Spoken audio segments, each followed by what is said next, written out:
Et voilà, on commence par l'exercice de grammaire. Relie chaque sujet à son verbe. Je vous rappelle qu'il faut respecter l'accord entre le sujet et le verbe, l'accord du verbe avec le sujet, les deux.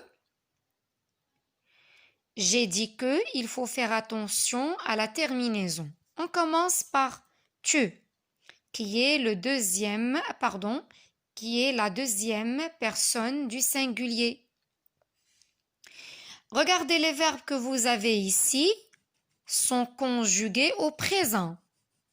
Parce que là, regardez, c'est la terminaison du présent. ENT, ONS, ES et E sont des terminaisons du présent. Quelle est la terminaison du présent de la deuxième personne du singulier? ES.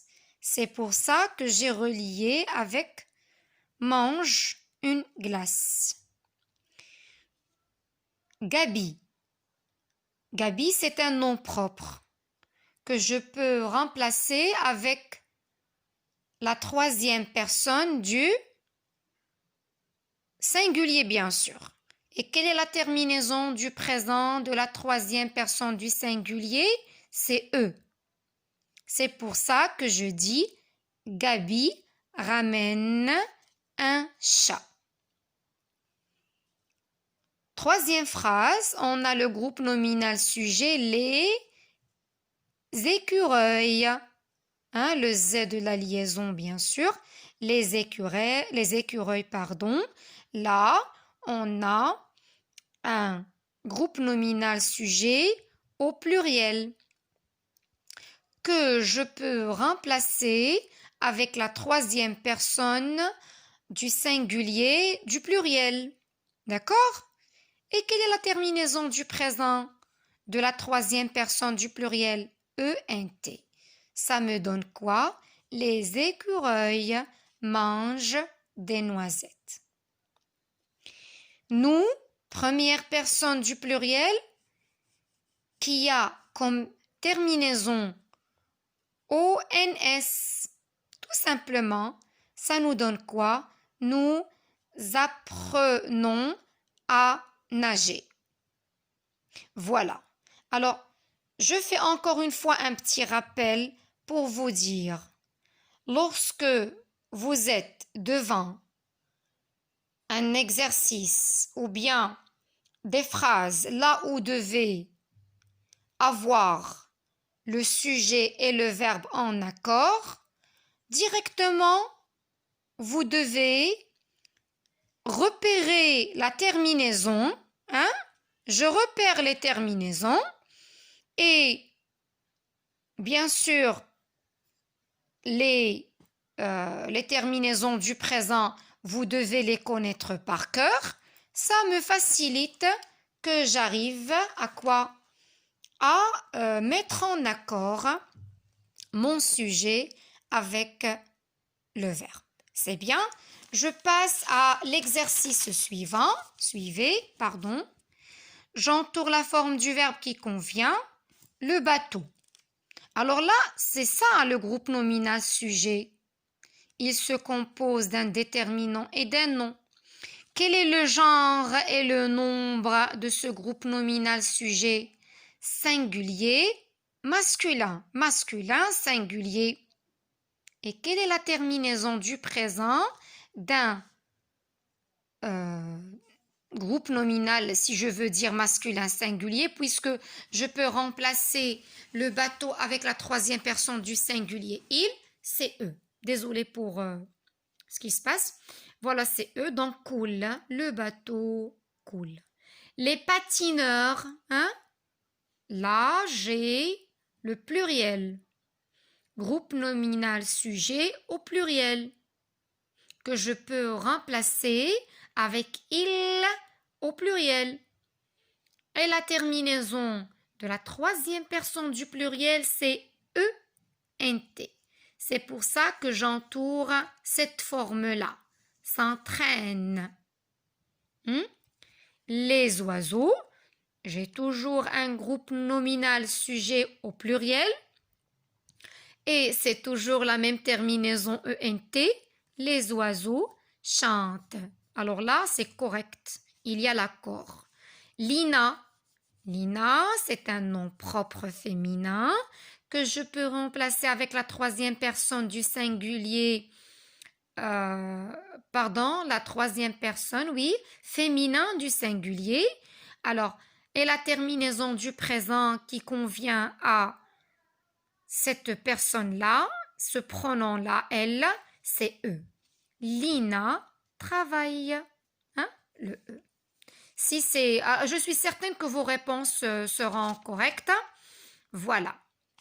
Maintenant, je passe à cet exercice. Alors là, suivez avec moi. J'ai donné 4 parties. D'accord? Une phrase qui se compose de 4 parties. La première partie qui est le groupe nominal sujet. Deuxième partie qui est le verbe, bien sûr qu'il est conjugué. J'ai ici un deuxième verbe conjugué. Rappelez-vous que j'ai dit, juste dans le rappel de la leçon que je vous ai préparée hier, que dans une phrase, je peux avoir un sujet qui fait plusieurs actions. Peut-être 2 et même plus. Et c'est le cas ici dans ces phrases-là. D'accord? Là, j'ai un sujet, mais avec 2 actions. C'est toujours le même sujet. Et bien sûr, on a la suite de la phrase. Et j'ai dit que vous devez faire attention à 2 choses.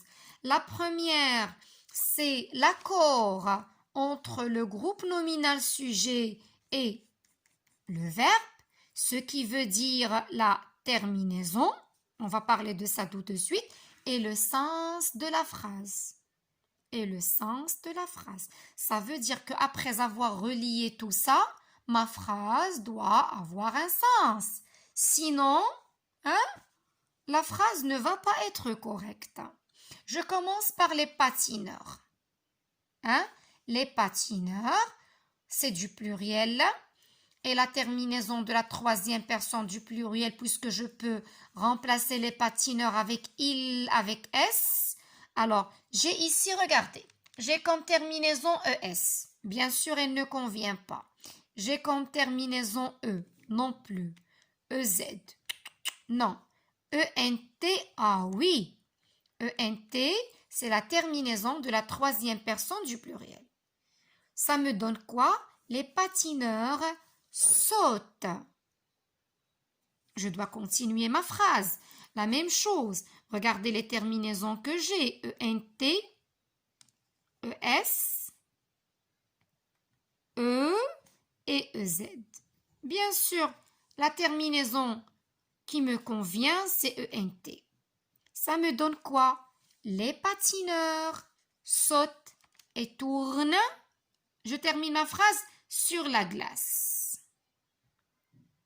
Comme ça, c'est correct. Vous, deuxième personne du pluriel. La terminaison du présent, c'est EZ. C'est qui me donne quoi? Ce qui me donne vous éternuez, et mouchez votre nez. EZ, EZ, la suite de la phrase, c'est correct, donc c'est bien. Tu débarrasses, la terminaison de tu, c'est ES. Je continue ma phrase, lave ES, pour avoir la phrase bien correcte dans le sens. Tu débarrasses et laves la vaisselle. Très parfait. Léane, Léane, nom propre, féminin, singulier. La terminaison, c'est E, bien sûr, du présent. Léane cueille, puis mange une pomme. C'est très bien. C'est clair? Alors là, on passe à l'exercice suivant. On passe à la conjugaison. Suivez avec moi. L'imparfait, vous devez compléter avec le bon pronom sujet.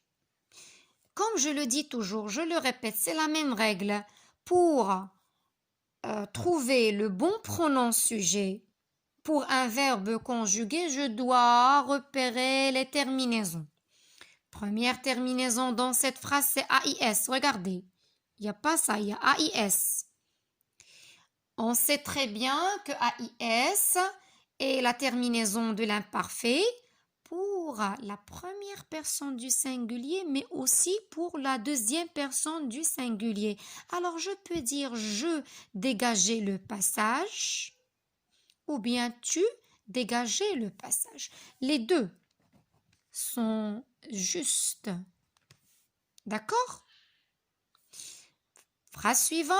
La terminaison, c'est IONS. Je le fais exprès de repérer la terminaison devant vous pour attirer votre attention encore plus. IONS, c'est la terminaison de nous. Troisième phrase. J'ai comme terminaison AIENT. D'accord? Et AIENT, c'est la terminaison de l'imparfait, de la troisième personne du pluriel. Elle jouait aux échecs. Phrase suivante, j'ai comme terminaison AIT. D'accord? Et AIT, c'est la terminaison de il. Ou bien elle, bien sûr, ou bien on. Hein? Regardez, je l'ajoute. Elle, vous voyez, c'est juste. Et même si vous écrivez on, c'est juste. On allumait un feu, il allumait un feu, elle allumait un feu. C'est correct. Phrase suivante. Voilà mon verbe qui est conjugué à l'imparfait. J'ai ma terminaison IEZ. Alors, c'est la terminaison de l'imparfait de la deuxième personne du pluriel vous. Vous arrosiez les plantes. J'avalais. D'accord? Là, il y a AIS. Bien. Mais aussi, vous pouvez dire tu. Hein? AIS est la terminaison de l'imparfait de la première personne du singulier, mais aussi de la deuxième personne du singulier. Exercice suivant. Je transforme la phrase à l'imparfait. Alors la voilà. On va garder le même sujet, mais on va changer le verbe. Changer veut dire quoi? Ça veut dire le mettre à l'imparfait. On va changer le temps. On va changer le temps du verbe conjugué. Sont, c'est le verbe être au présent conjugué à la troisième personne du pluriel. Et alors, en conjuguant le verbe être à l'imparfait à la troisième personne du pluriel, ça me donne été, AIENT. Le cuisinier prépare le poisson, c'est le verbe ici conjugué prépare.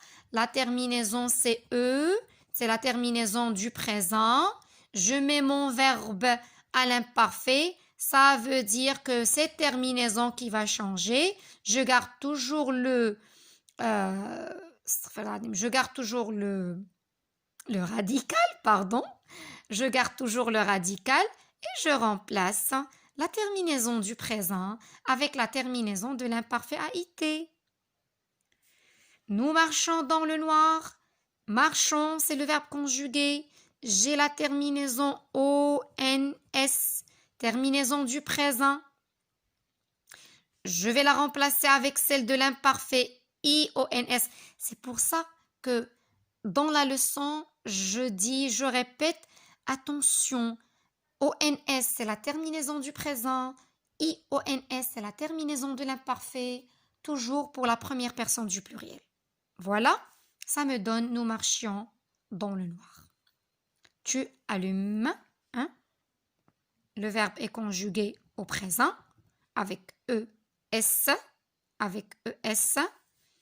c'est ce que je vais changer lorsque je vais conjuguer mon verbe à l'imparfait et ça me donne AIS tu allumais les lumières.